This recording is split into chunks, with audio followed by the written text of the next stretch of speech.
कि हमारी नस्लों को बर्बाद करने की साजिश हो रही है। हमारी 3 पीढ़ियों को वो रोटी रोटी का मजदूर बना के मोहताज बनाना चाहते हैं लोग। किसान अपने हितों के लिए लाल किले पर खड़ा होगा और किसानों का झंडा फहरा कर रहेंगे और अपने अधिकार लेकर रहेंगे। हमें कितनी कुर्बानी क्यों देनी पड़ेगी। आज मैं किसानों के आंदोलन को लेकर किसान और मजदूरों से अपील करने आया हूं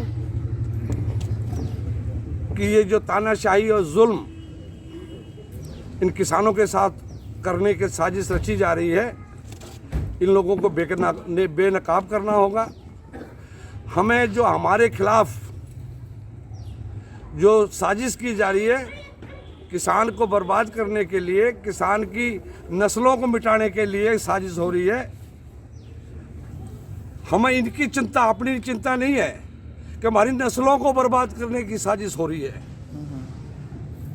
हमारी 3 पीढ़ियों को वो रोटी रोटी का मजदूर बना के मोहताज बनाना चाहते हैं लोग। उसके मैं आप पूरे देश में, जहाँ तक मैं जा सकता हूँ, पूरे हरियाणा में लोगों पहले घर मजबूत हो जाए, बाहर से अपने आप आने लग गए हैं लोग। मैंने तो चौधरी देवलाल ने यो सिखाया था कि बढ़ाना घर ने मजबूत कर ले, बाहर आने से राम राम करने लगे हैं। मलिक साहब की बात है, ठीक बात है जी, ठीक बात। तो मेरी अपील है और मेरा आज का आने का मकसद, मैं अपने दौरे के बाद यहाँ आया हूँ गोहाना से जींद से कैथल और कैथल से क्योड़क से अगले। प्रधान जी गलत बात है, लीडर तो अब 26 तारीख को लेकर किसान को लेकर आंदोलन की बात कही गई है। कहा गया है कि लाल किले पे जो है की बार तिरंगा की बजाय किसानों का झंडा फहराया जाएगा। उसको लेकर आपका क्या कहना है? देखिए, मैं सिर्फ इतनी बात कहना चाहता हूँ कि जो कुछ हो रहा है वो किसानों को के खिलाफ वो जुल्म है, वो अत्याचार है, हमारी नस्लों को मिटाने का है ये सिलसिला। इसके लिए किसान अपने न्याय मांग रहा है इस देश से, इस देश की सरकार को, जिसको के लोगों ने जिस भाव भरोसे से उनको चुनकर भेजा था, इसलिए नहीं भेजा था पार्लियामेंट के मेंबरों को कि तुम हमारे खिलाफ हमारी गर्दन कटवाने का बिल लाना। मैं ये अपील करने आया हूँ कि जो किसान की लड़ाई में और किसान के हित में बिल पास करने के लिए उस पार्लियामेंट के लिए वो MP तैयार नहीं होंगे, उन्हें MP बने रहने का कोई अधिकार नहीं है। हमने चुन के भेजा, हमारे खिलाफ बिल पास करें। हम 26 तारीख को सारे देश का किसान, उस हमारे पास कोई चारा नहीं, हमारे पास कोई हथियार नहीं। हमारे तो सर छोटू राम ने एक ही हथियार दिया था कि न्याय की खातिर एकजुट हो लो,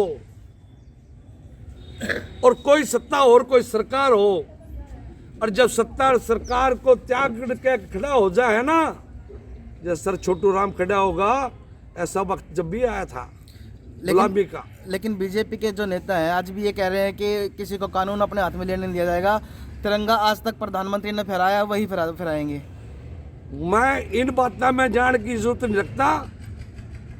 मैं एक बात क्लियर कर देना चाहता हूं, किसान अपने हितों के लिए लाल किले पर खड़ा होगा और किसानों का झंडा फहरा कर रहेंगे और अपने अधिकार लेकर रहेंगे। हमें कितनी कुर्बानी क्यों देनी पड़े। सुप्रीम कोर्ट इसने दखल दिया है। सुप्रीम कोर्ट के बहाना ना लें। सुप्रीम कोर्ट को इस देश के किसानों को न्याय देने का अधिकार है और उनको हमारा संरक्षण करने का अधिकार है। उन्होंने ये साजिश सुप्रीम कोर्ट के आड्डे में है, किसान के पार्लियामेंट के आड्डे में आके ये किसानों के साथ धोखा हो रहा है। ठीक है, हम ये कहना चाहता हूं मैं कि हम अपने अधिकारों की बात कह रहे हैं, जो हमारा नैतिक अधिकार है। सुप्रीम कोर्ट में मैं तो एक कार्यकर्ता हूँ, किसान का बेटा हूँ, किसान का दर्द ले फिरूँ और सब ये राजकाज मंत्री पद सब त्याग दिए और बीजेपी के पद भी त्याग दिए। मैं राष्ट्र कार्यकारिणी का सदस्य हूँ। क्या किसान का हित नहीं करोगे तो हमने ये राजकाज कौन चाहिए? हम तो किसान का राज होकर किसान बचेगा तो ये देश बचेगा। वाह जी।